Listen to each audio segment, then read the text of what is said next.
Okay, let's turn to a Bible verse. Let's go to Daniel chapter 8 again.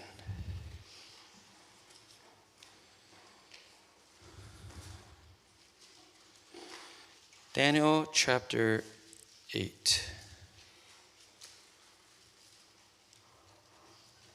Let's read verse 9 through 12. Acts chapter 8, verses 9 through 12. Let's go to Freddie.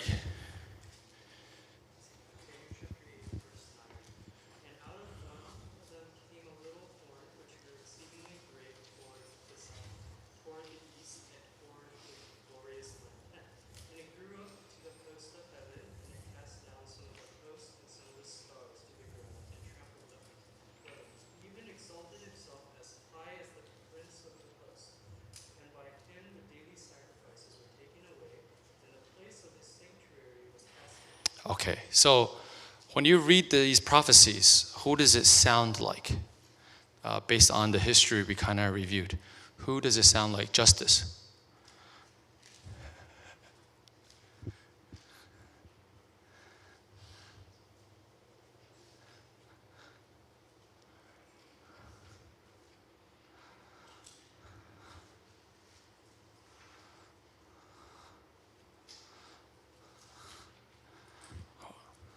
Who does it sound like? Justice.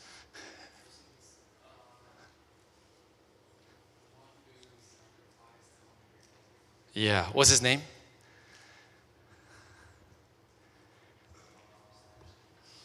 Antiochus the Fourth, right?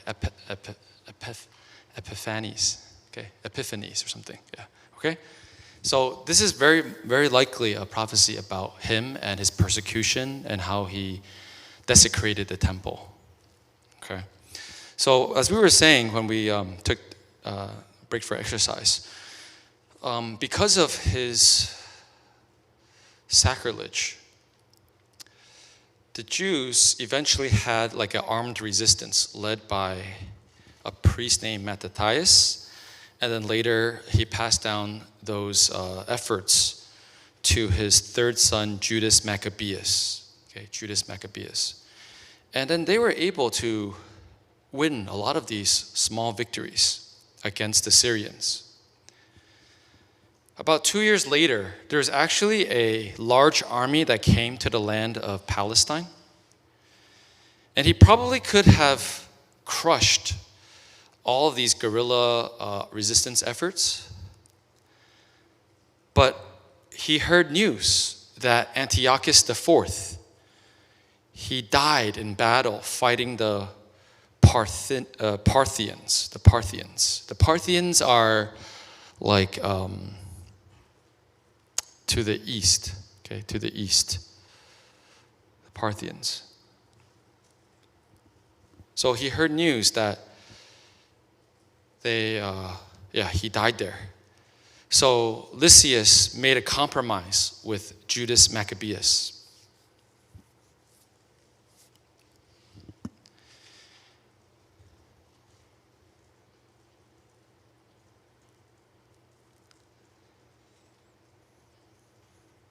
And the compromise was basically that they would retreat, okay?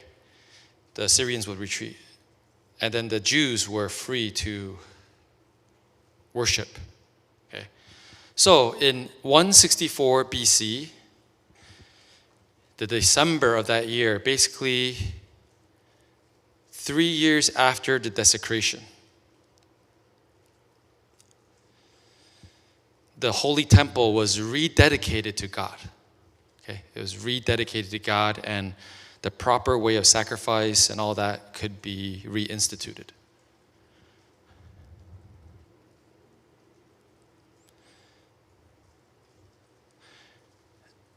And I think maybe it took like 8 days or something like that. Okay, 7 or 8 days. So that's exactly where the Hanukkah, okay, comes from today. It's called the Feast of Dedication in the Bible, okay, in John 10. But today we know it better as Hanukkah. Hanukkah means dedication, okay? Hanukkah means dedication.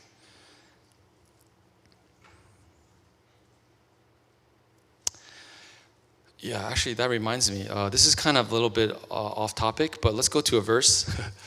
Let's go to Proverbs chapter 22, verse 6. Proverbs 22, verse 6. Ethan Lin.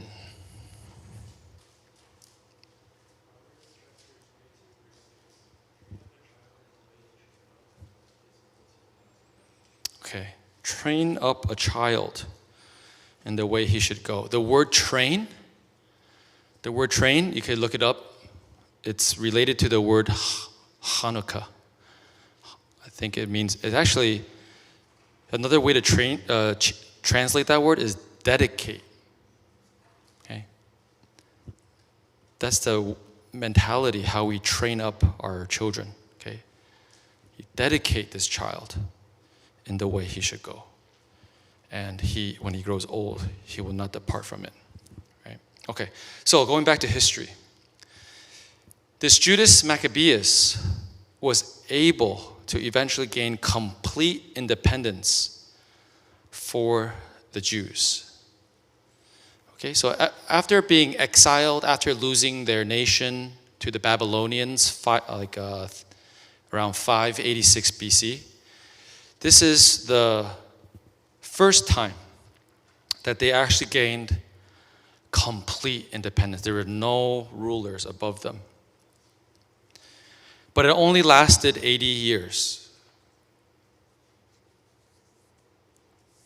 They would not have independence again until modern times, 1948, I think, right, when the modern nation of Israel was restored. Okay, so this lasted until 63 BC. Okay, now what does this have to do with the New Testament? Apart from the history, these Maccabean priest princes eventually were called the Sadducees. Okay? That rings a bell, right? Sadducees? Does that ring a bell to you guys? Sadducees? Anybody never heard of Sadducees? Okay. So the Sadducees were from a priestly lineage, from the Maccabeans, They also had a period of time where they ruled before, independently, right? So this kind of group within the Jews were focused more on political power. The Sadducees. Now, there was a group of Hasidians who aided the Maccabeans until the rededication, right? Until 164 BC. But once they saw that they could worship again as before, they withdrew their support for the Maccabeans. Right? Because all they really were focused more on was like that religious purity. Right? They weren't really concerned about political things. They were focused on keeping the tradition, right, passed down from the forefathers. Okay, so this group eventually formed into the party known as the Pharisees. Anybody not know, have never heard the term Pharisees before? Okay, so, when you read the New Testament, the Gospels, you read, imagine that you're completely new to the Bible, right? These terms might seem like they're coming out of nowhere. You don't even see them in the Old Testament. But this is the history of how those groups developed. Okay, the Sadducees and the Pharisees. Any questions on this slide? During the break, I know some people were asking about Some of you might be familiar with some apocryphal books called, like, I think it's with 2 C's. Okay, I don't know how to spell. Okay, but there's I think there's 4 in total. Okay, 4 of these books in a collection of texts called the Apocrypha. Right. I'll cover this a little bit later when we talk about the canonization of the New Testament books. Okay, but when you read 1st and 2nd Maccabees, then you can get some of this history, okay, of what happened. Any questions on this slide? Okay, let's keep going. So, dissensions and infighting between the Sadducees and the Pharisees eventually did lead to a civil war.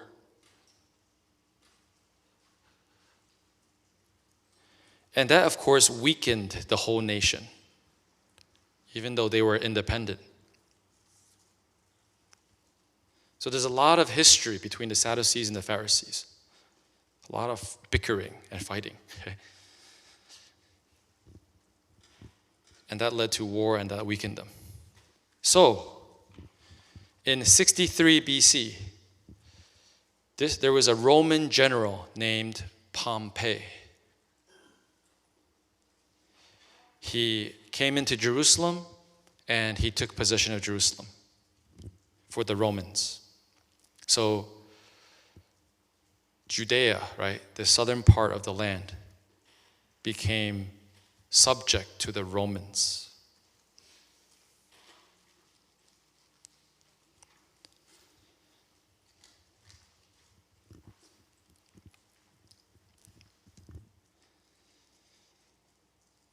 Okay, and I think at first they didn't really do too much, but in the year 40 BC, they put the Jews under a Idumean chieftain named Herod. Okay, Herod, from a I guess racial point of view, he's a Idumean, okay, which is basically Edomite, an Edomite. Who were the Edomites again? Isaac. Who were the Edomites again? Yes, Esau's descendants, right? Okay. So they just kind of gave the territory to Herod the Great, and within 3 years, he could subjugate the people, okay, control them. And he ruled as a tyrant. And died in around 4 BC. Take that for reference, okay?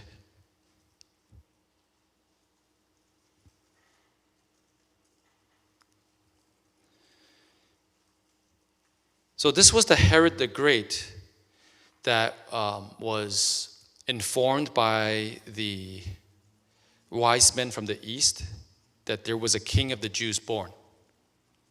Okay, this is the Herod that was informed. And then I guess he was thinking somebody's going to rival his power, so he had all the male children under 2 killed in Bethlehem. Okay, that's the same Herod.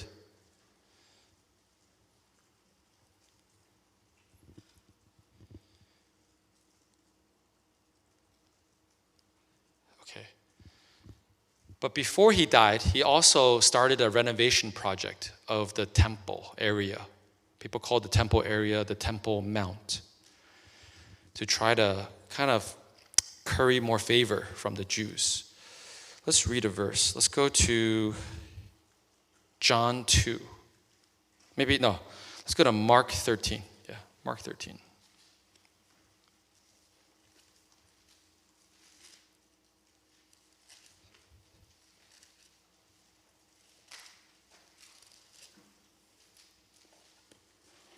Verse 1.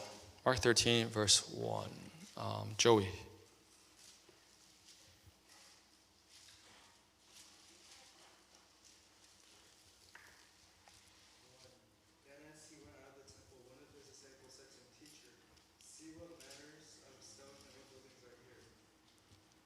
Okay, yeah. There's another verse too. If we go to John, let's see if this is in John.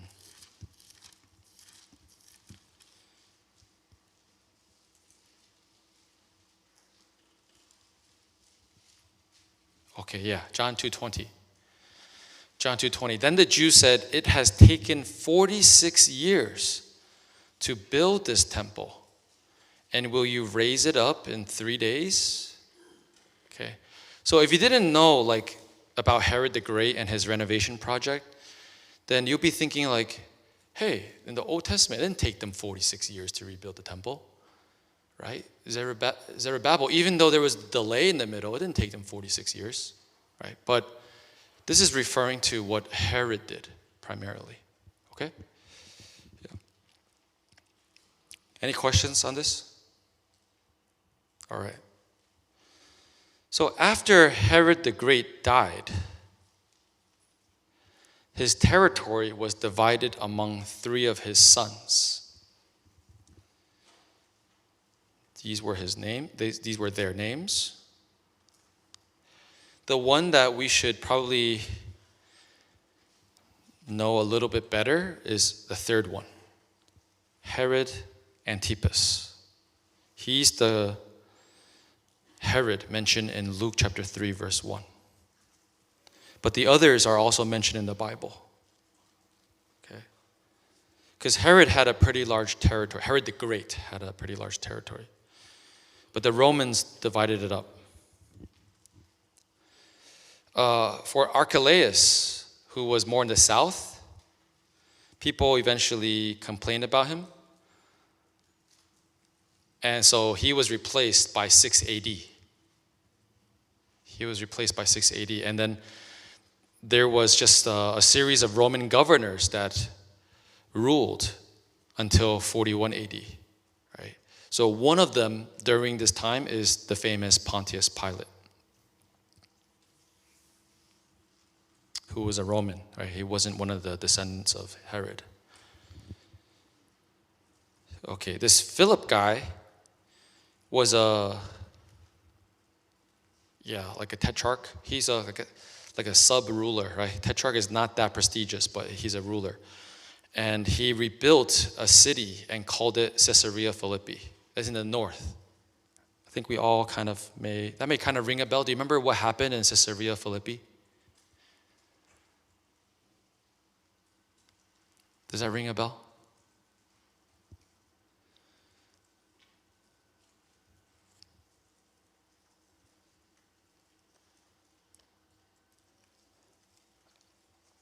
Not ringing a bell? Okay. Let's go to Matthew 16. Matthew 16.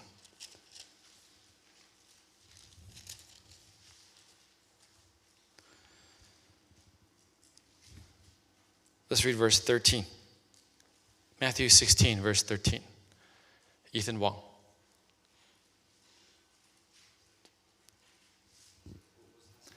Matthew 16, verse 13.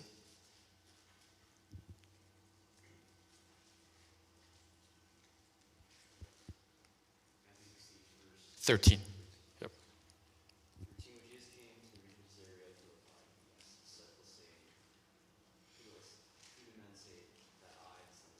Okay, please jump to verse 16. Okay, read verse 18.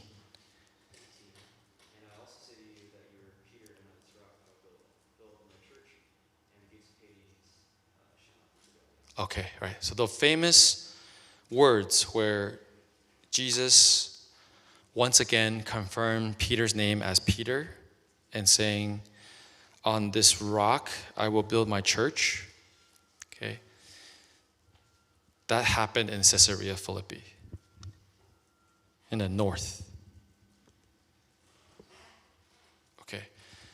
Herod Antipas is the one who unlawfully married his half-brother, Herod Philip's wife. Okay, this is a different Philip than the other Philip we just mentioned. Okay.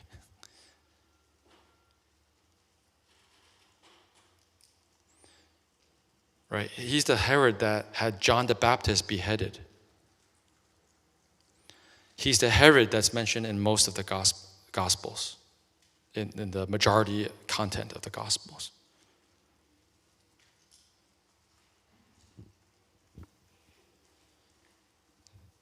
Okay.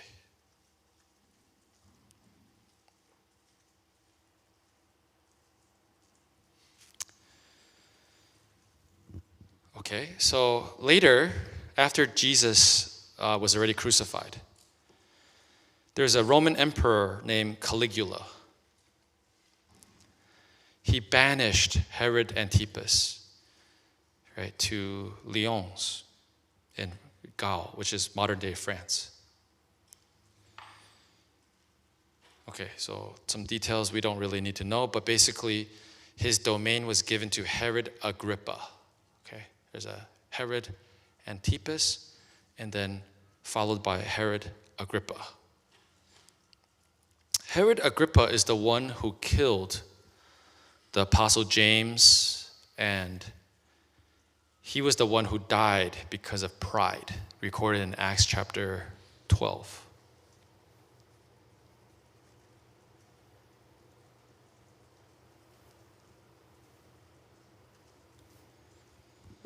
Okay. Then he had a son named Agrippa II. And that's the Herod to whom Paul pled his case when he was arrested, right before he went to Rome. So basically in the New Testament, there are 4 Herods to keep track of. You get it? Okay, there's 4.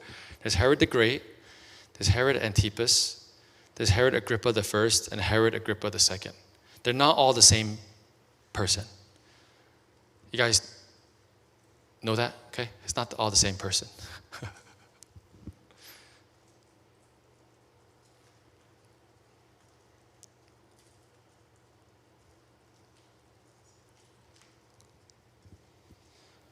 Okay, so in terms of like history, I think that's pretty good enough. Anybody have any questions regarding some of this history? I can do my best to answer. If I don't know the answer, I could help to look it up. Right, that's kind of the setting of the New Testament and how it unfolded, right? This is kind of the larger picture of what was going on in the Roman Empire, and I guess previously the Greek Empire. Okay. All right. I'm going to now jump to another section. I'm going to go now to the languages of Palestine in the New Testament period. Okay. So,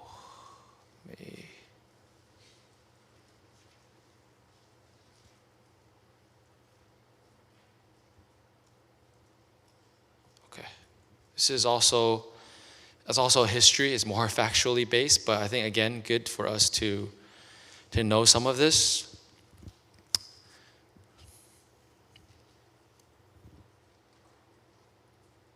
Okay, let's turn to a Bible verse. Let's go to John 19.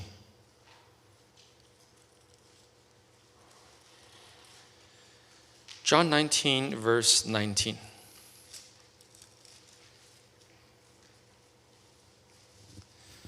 John 19, verse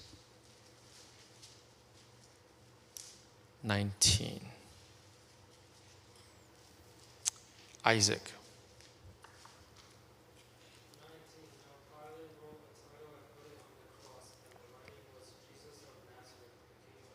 $20.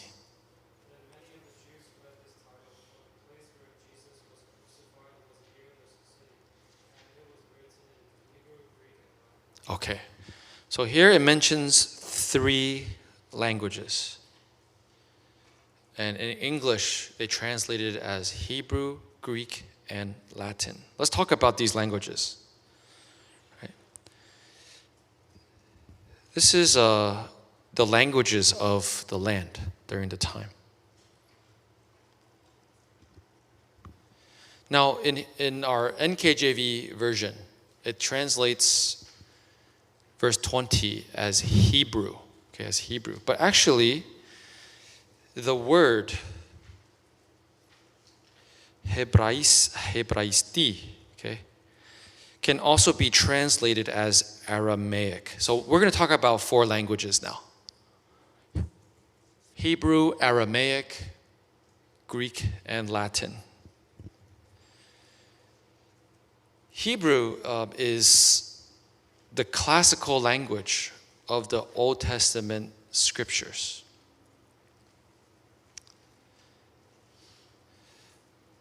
It's the language that the Old Testament was written in.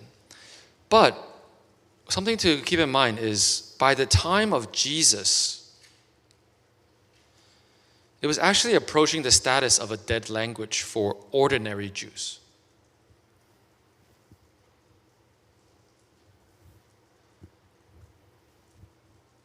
People didn't really speak Hebrew on a day-to-day basis. Okay?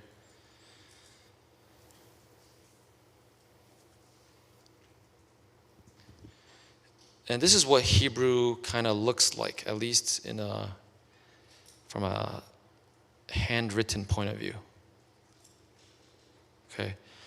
When you go from left to right, you're moving in time, okay, in history, from the oldest to the left to the newest on the right. And when you go from top to bottom, this is the alphabet, the Hebrew alphabet, from Aleph to Tav, okay, Aleph to Tav. And this is how the writing kind of evolved over time.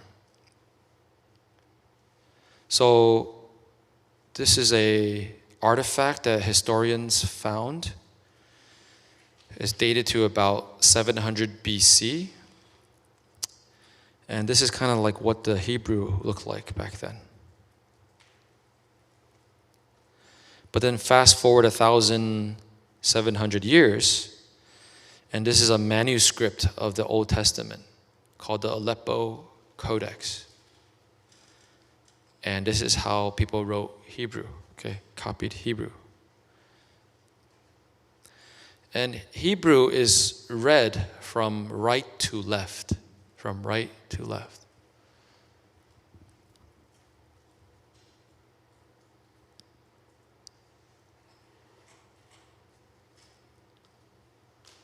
Okay, so that's the script, right? It's what it looks like. Okay. Related to Hebrew is the language called Aramaic. Aramaic.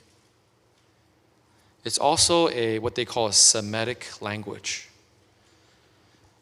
Okay, related to the descendants of Shem, right? A Semitic language. And Aramaic was the language that the Jews eventually began to speak, especially starting from the Babylonian exile.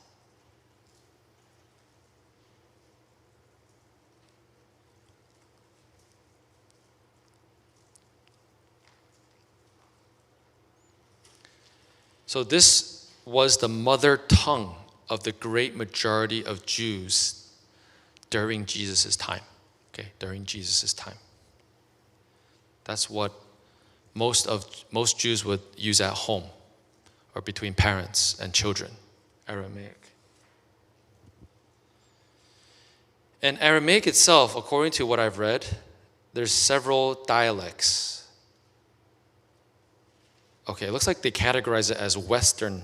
There's even West, so just within Western Aramaic, there are 7 dialects. And then some of them were used within Palestine, okay? And the accent of this Aramaic and the vocabulary would differ. This is just how language works. Language evolves, and every region that uses a language eventually would develop their own kind of vocabulary and speaking style and the way it sounds. Right? Just think about, most of us have some Chinese ancestry. Just think about China and how the different regions, right? So same thing with Aramaic. Let's go to Matthew 26. This is why when Peter was down in Jerusalem, right? Where is Peter from? Where's Peter originally from? Let's ask Wani. Where's Peter originally from? In the land of Israel. You're not sure? Okay. Let's ask Vinny. Where's Peter from? Don't remember? Gabriel? He's from Galilee, right? Where's Galilee? Galilee is in the south Israel or north Israel? Galilee is actually north, okay? Galilee is the north part of Israel, right? So let's read Matthew 26, verse 73. Matthew 26, verse 73. Who's next? Let's go and ask Aris.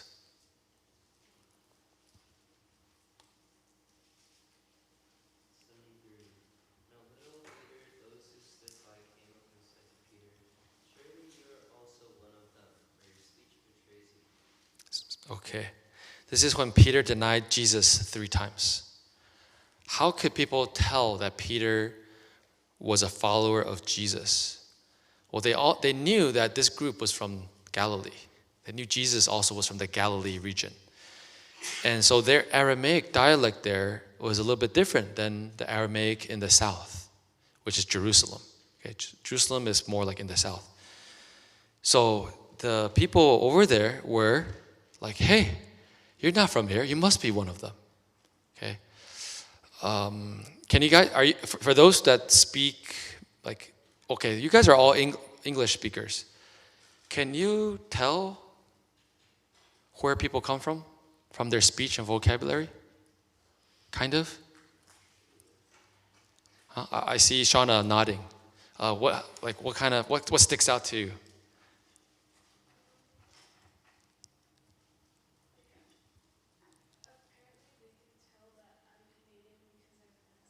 People can tell that you are Canadian just when you speak to them?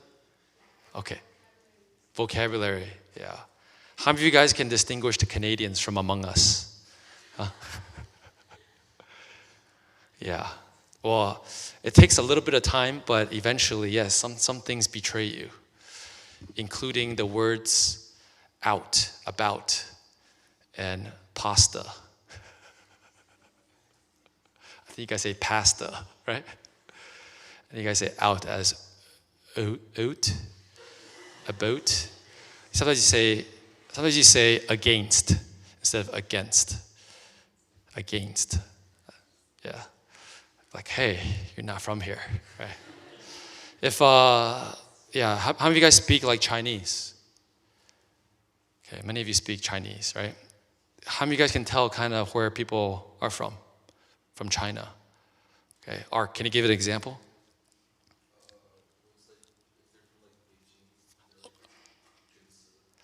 Okay, if you're from Beijing, he's saying 卷舌, right? Like your mouth, your tongue, it's like very, like, okay, yeah, okay. Yeah, and then for Taiwanese, we don't pronounce Chinese very correctly, actually. Yeah, we don't. Like, when we say, in the name of Jesus Christ, we pray. We usually say, 奉主耶稣圣名祷告, right? But actually, if you really want to pronounce the 奉 correctly, it's 奉, more like, it's not ong, it's like like, yeah, right? So that can betray. Even Taiwanese, Taiwanese, there's regionalisms for Taiwanese too. Like my dad is from Tainan, my mom is from Taichung. And then so sometimes they have different vocabulary for different things too, growing up. Like, how many people speak Taiwanese here? Or, okay, maybe then that's okay. We just skip it then. Okay. So, same thing with Aramaic. Okay, Aramaic had different like dialects and accents. That's just how language evolves. In Spanish, some of you speak Spanish. Can you hear? I'm starting to get to the point where I can hear where different speakers come from, right? Okay, so yeah, same thing with Aramaic. Now, Aramaic, it's written in the same script as Hebrew. Okay, in the same script. So there are actually some passages in the Old Testament. On the surface, you might think, oh, it's Hebrew because it's using the Hebrew script. But actually, it is a different language. And you might be thinking, what? But we'll talk about this later, right? Today, English is written in what script? English is written in what script? Latin script, right? So actually, a lot of languages today use the Latin script, right? A, B, C, D, E, F, okay? Right? So like English uses this script, right? Spanish uses this script. French uses this script. So many, even Indonesian uses this script, right? Yeah. So a script can really cover a lot of different languages. Okay. So there are 268 verses in the Bible, all in the Old Testament, that are written in Aramaic.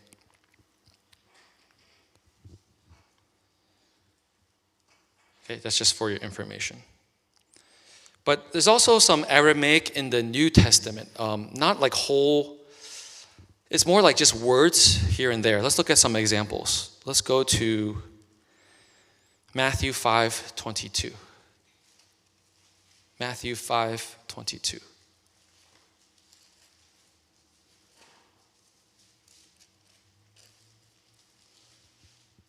Noah. Matthew 5:22. But I say to you that whoever is angry with his brother without a cause shall be in danger of the judgment. And whoever says to his brother, Raka, shall be in danger of the council, but whoever says, you fool, shall be in danger of hellfire. Yes, okay. So the word Raka here, Raka, is Aramaic. Okay, and this means,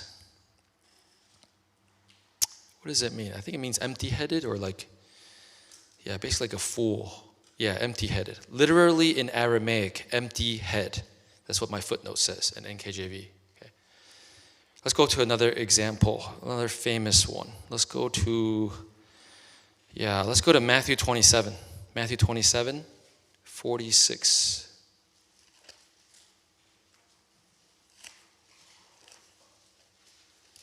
Matthew 27, verse 46, what Jesus uttered on the cross. Justice.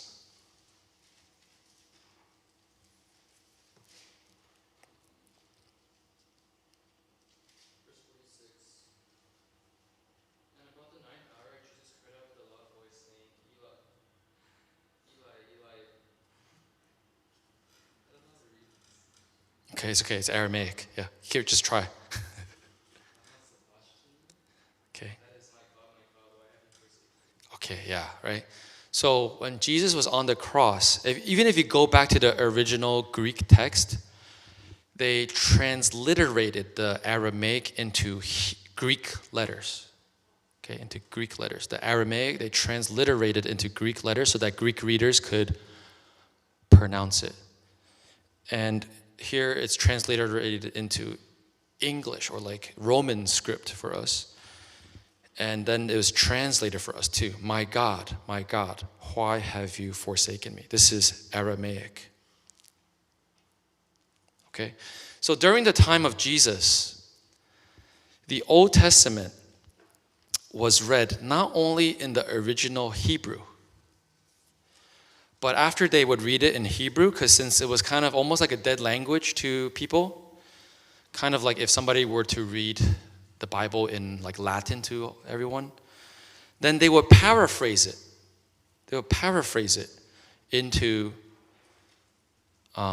Aramaic, and they called that a targum. Okay. Anybody here go to Rutgers? Okay. What's your newspaper called? The Daily Targum, right? I went to Rutgers as well. They call it the Daily Targum. So the Targum, a Targum is basically, why do they call the newspaper the Targum? I think it's suggesting that they're just interpreting, they're paraphrasing the events of the world for you in this newspaper. Okay, to put it into a more palatable and digestible way. Okay, so that's where that term came from. Okay.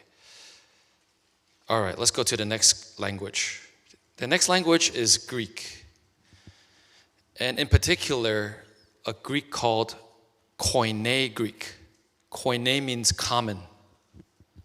Koine Greek. This was the language that was widely understood in Palestine, in the land where Jesus was, right? And especially in the north, like the Galilee region, right?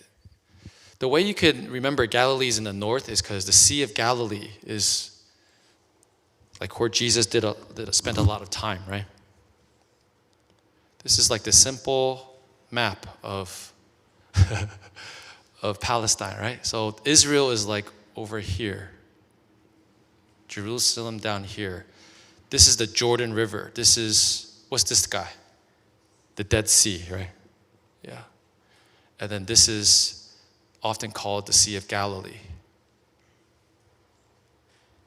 Okay, so this is the north. So over here in the north, it's kind of bordering other cities like Tyre, right? Like Sidon, I think it's over here. Right? So, and then also when you cross over here, you have this region called the Decapolis, the 10 cities. Those are Greek-speaking towns. So, people especially up here were Greeks, even if they were Jews, they were Greek speakers too. And like we mentioned, this was the result of the Seleucid rulers of the past who had policies to deliberately Hellenize the Jewish population. So it's been like 200 years of this, okay? 200 years. History of the United States is only 200 something years old, right? So kind of like the same. But that's many generations speaking Greek by now. So bilingualism, in terms of like being Greek speaker and an Aramaic speaker, bilingualism was an economic necessity, especially in the north. If you really wanted to have a bigger market. And so they basically say that Greek was the lingua franca of this period. Okay, so lingua franca basically is like this, okay?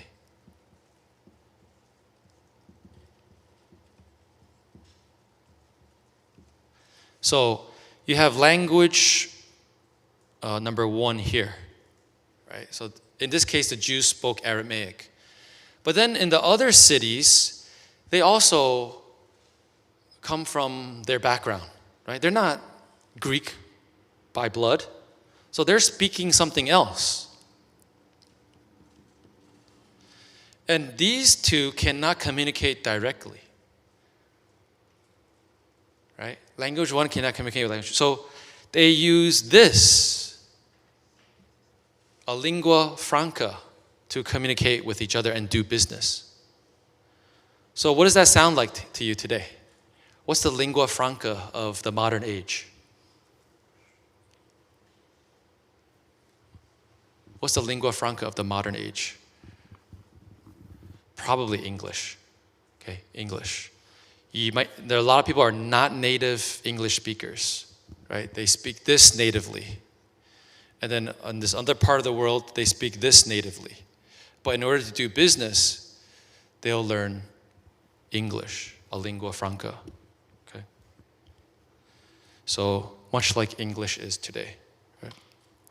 Okay, and so this is what Greek looks like in terms of its script, the Greek script. Here are the letters, the 24 letters of the Greek alphabet, uppercase and lowercase. Okay, starting with alpha and ending with omega. Okay, I think my time's up. Any questions? We'll go to Latin very quickly tomorrow. Any questions? Okay, so again, this is like, sorry if it's like kind of dry, but hopefully, yeah, it could be a little bit helpful for us to understand the world that Jesus was living in, right, physically speaking. Tomorrow we'll do a little bit more dry stuff, okay? And then we'll go into the content of the Bible, okay? Again, I wanted to split kind of half and half. Yeah. All right, let's bow our heads and pray in silence.